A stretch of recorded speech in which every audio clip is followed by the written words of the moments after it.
खुलुमबाय बेयो बड'लेण्ड इंखं टेलिभिजन दिनै 15 अक्ट'बर 2022 सनिबारखालि सानसेनि बरादखौ नोंथांमोननि खाथियाव लाबोदों आं सदानन्द दैमारिया।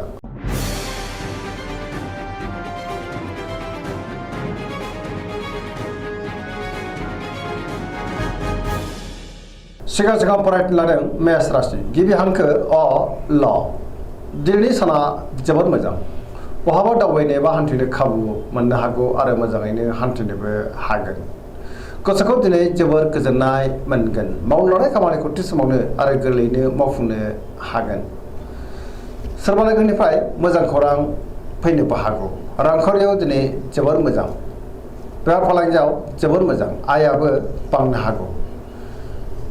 सोरबा लोगोनि हेफाजाबखौ थोजासे मोनगोन। न'खराव बिसि फिसायनि गेजेराव अननानै फैगोन। बिदा फंबायजों मोजां सोमोन्दो थागोन। गुबुननि गोसोखौ दिनै गोरलैयैनो बोनोबो हागोन। गोसोनि बोलोआ बांगोन। समाजाव मान मोननो हागोन। लाइमोनफोरा मोजां खौरां मोनगोन। गोसोआबो दिनै जोबोर रमान्टिक जागोन आरो गावबा गावनि गोसोनि साननायखौ फोरमायलायनोबो हागोन। फरायसाफ्रा फरायनायाव गोसो दुंखांगोन आरो मोजां फिथाइ मोननोबो हागोन। पजिटिभ एनार्जिनि गोहोमबो गोग्लैनो हागौ।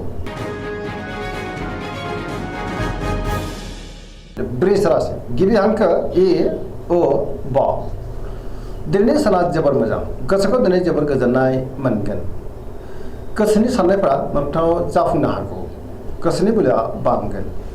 मावनो लानाय खामानिखौ थि समावनो मावफुंनो हागोन। सिगांनि बबेबा आद्रा खामानिखौबो दिनै मावफुंनो हागोन। रांखावरियाव मोजां। बेफार फालांगियावबो मोजां मोनजायो। आयाबो बांनो हागौ। गुबुननि थाखाय गोबां मोजां खामानि मावनानै होनोबो हागोन। न'खराव बिसि फिसायनि गेजेराव अननानै फैगोन। देहाया मोजाङैनो थागोन। अब्लाबो नाथाय जानाय लोंनायाव सांग्रां जानांगोन। सोरबा लोगोनिफ्राय मोजां खौरां फैनोबो हागौ। जायखि खामानि मावा माने मोनफ्रोमबो खामानियावनो दिनै मोजाङैनो जाफुंसारनो हागोन। गोसोनि साननायफ्रा दिनै मोगथाङाव जाफुंगोन। पजिटिभ एनार्जिनि गोहोम गोग्लैनो हागौ।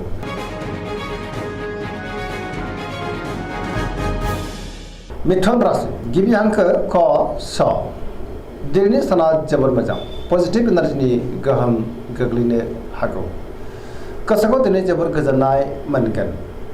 गियाननि आंखाल जानाय नङा। सोरनिबा थाखाय गोबां मोजां खामानि मावनानै होनोबो हागोन। गोसोआ दिनै जोबोर खुसि जागोन। देहाया मोजाङैनो थागोन। अब्लाबो नाथाय जानाय लोंनायाव सांग्रां जानांगोन। रांखावरियाव मोजां। बेफार फालांगियावबो मोजां। न'खराव अननानै फैगोन। समाजाव गोबां मान मोननो हागोन। गोसोनि बोलोआ बांगोन। मावनो लानाय खामानिखौ थि समावनो आरो गोरलैयैनो मावफुंनोबो हागोन। सोरबा लोगोनिफ्राय अनसायनाय मोननो हागौ। सोरजोंबा बाख्नाय जानोबो हागौ। गुबुनजों मोजां सोमोन्दो लाखिनोबो रोंगोन। लाइमोनफ्रा जोबोर रमान्टिक जागोन आरो गावबा गावनि गोसोनि साननायखौ फोरमायलायनोबो हागोन। कर्कट राशि गिबि हांखो ड ह दिनैनि साना जोबोर मोजां। गोसोखौ दिनै जोबोर गोजोननाय मोनगोन। सोरबा लोगोजों बाख्नाय जानो हागौ। गोसोनि साननायफ्रा जाफुंनोबो हागौ। गोसोआव गोग्गो आरो गोथों साननाय फैगोन। गियाननि आंखाल जानाय नङा। मावनो लानाय खामानिखौ थि समावनो आरो गोरलैयैनो मावफुंनोबो हागोन। रांखावरियाव दिनै जोबोर मोजां। बेफार फालांगियावबो जोबोर मोजां। आयाबो बांनो हागौ। न'खराव अननानै फैगोन। बिमा बिफानि अननाय आरो बोरखौ मोननो हागौ। समाजाव लोगो लेवा बांगोन। देहाया मोजाङैनो थागोन। गुबुननिफ्राय थोजासे हेफाजाबखौ मोननो हागौ। फरायसाफ्रा दिनै फरायनायाव गोसो दुंखांगोन आरो मोजां फिथाइ मोननोबो हागोन। जायखि खामानि मावा माने मोनफ्रोमबो खामानियावनो दिनै जाफुंसारगोन। धोरोमारि बिथिङावबो गोसो दुंखांगोन।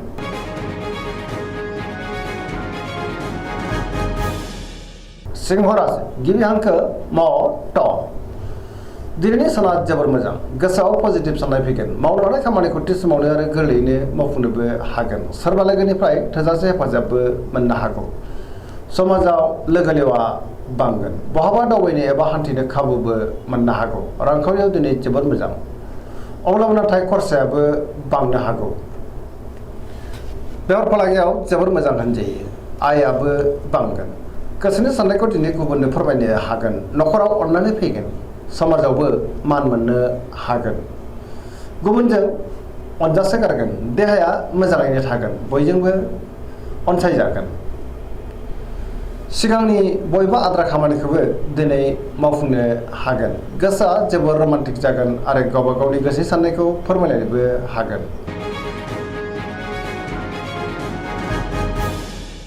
कन्या राशि गिबि हांखो प ट दिनैनि साना मोजां आरो गाज्रिनि गेजेरजों बाबेनलांगोन। गोसोआव गोनो गोथो साननाय फैनोबो हागौ। गियाननिबो आंखाल फैनो हागौ। रांखावरियाव मोजां अब्लाबो नाथाय खरसायाबो बांनो हागौ। बेफार फालांगियाव मोजां होनजायो। देहाया बारा मोजां थानाय नङा। जानाय लोंनायाव सांग्रां जानांगोन। गोबां रोखोमनि देहायारि जेंनाजों मोगा मोगि जानांनोबो हागौ। गोबां खामानियाव दिनै मुखुब थानांनो हागौ। मेंनाय मोनगोन। अब्लाबो नाथाय पजिटिभ एनार्जिनि गोहोमबो गोग्लैगोन। लाइमोनफ्रा जोबोर रमान्टिक जागोन आरो गावबा गावनि गोसोनि साननायखौ फोरमायलायनोबो हागोन।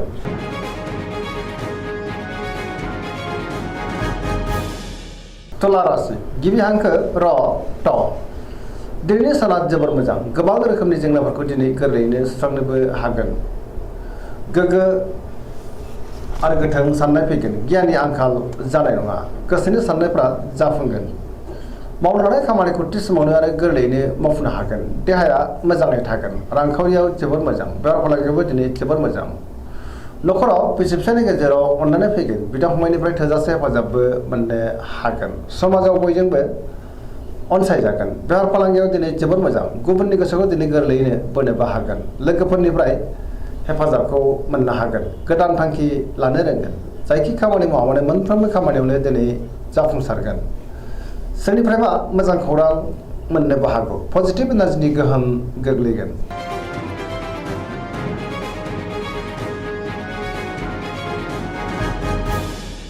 वृश्चिक राशि गिबि हांखो न स दिनैनि साना जोबोर मोजां। पजिटिभ एनार्जिनि गोहोम गोग्लैगोन। समाजाव लोगो लेवा बांगोन। सोरबा गोजाम लोगोजों बहाबा लोगो मोनज्लायनोबो हागौ। गोसोआव गोग्गो आरो गोथों साननाय फैगोन। गियाननि आंखाल जानाय नङा।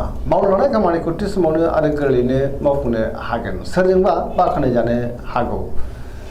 गुबुननिफ्राय थोजासे हेफाजाबखौ मोननो हागोन। गोसोनि साननायफ्रा मोगथाङाव जाफुंगोन। गोसोनि बोलोआबो बांगोन। समाजाव बयजोंबो अनसायजागोन। न'खराव अनलायनाय फैगोन। रांखावरियाव मोजां अब्लाबो नाथाय खरसायाबो बांनो हागौ। बेफार फालांगियावबो दिनै जोबोर मोजां मुलाम्फा मोनगोन।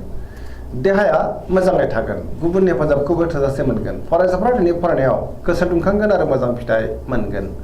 लाइमोनफोरा जोबोर रमान्टिक जागोन आरो गावबा गावनि गोसोनि साननायखौ फोरमायलायनोबो हागोन।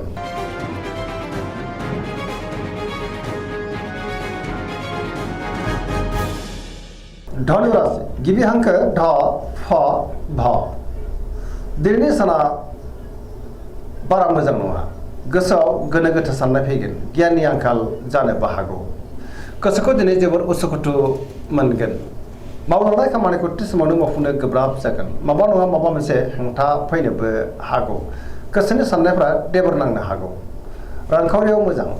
बेफार फालांगियावबो मोजां। आयाबो बांनो हागौ। समाजाव मान मोननो हागोन। बहाबा थाङोब्ला दिनै जोबोर मोजां आरो मोजाङैनो हान्थिनोबो हागोन। अब्लाबो नाथाय नेगेटिभ एनार्जिनि गोहोमबो गोग्लैनो हागौ। देहाया मोजाङैनो थागोन। न'खराव बिदा फंबायनि अननायखौ मोननो हागोन।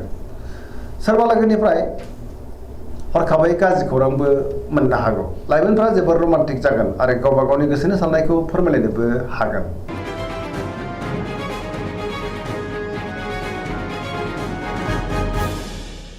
मकर राशि गिबि हांखो ख ज दिनैनि साना जोबोर मोजां। गोसोनि साननाया जाफुंगोन। गोसोआव गोथों आरो गोग्गो साननाय फैगोन। गियाननि आंखाल जानाय नङा। मोनफ्रोमबो खामानिखौनो दिनै मावफुंलांनो हागोन। रांखावरियाव जोबोर मोजां अब्लाबो नाथाय खरसायाबो बांनो हागौ। बेफार फालांगियाव दिनै जोबोर मोजां मुलाम्फा मोननो हागोन। गुबुनजों मोजां सोमोन्दो लाखिनोबो रोंगोन। मोनफ्रोमबो खामानिखौ दिनै मावफुंलांनो हागोन। गोदान खामानियाव आखाइ होजेननोबो हागोन। न'खराव बिसि फिसायनि गेजेराव अनलायनाय फैगोन। बिदा फंबायनिफ्राय थोजासे हेफाजाबबो मोननो हागौ। सेंग्रा सिख्लाफ्रा गावबा गावनि गोसोनि साननायखौ फोरमायलायनो हागोन। फरायसाफ्रा दिनै फरायनायाव गोसो दुंखांगोन आरो मोजां फिथाइ मोननोबो हागोन।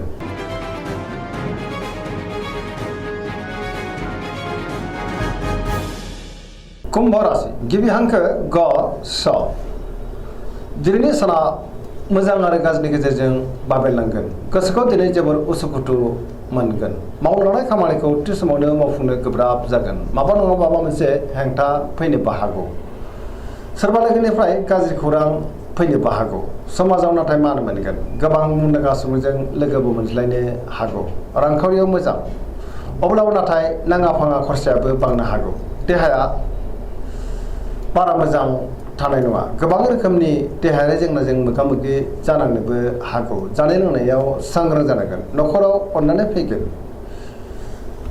बिमा बिफानि अननाय आरोफोरखौ मोननो हागोन बिदा फंबायजों मोजां सोमोन्दो लाखिनोबो रोंगोन बहाबा दावबायनो एबा हान्थिनो खाबु मोननो हागौ अब्लाबो नाथाय लामा सामायाव सांग्रां जानांगोन नेगेटिभ एनार्जिनि गोहोम गोग्लैनो हागौ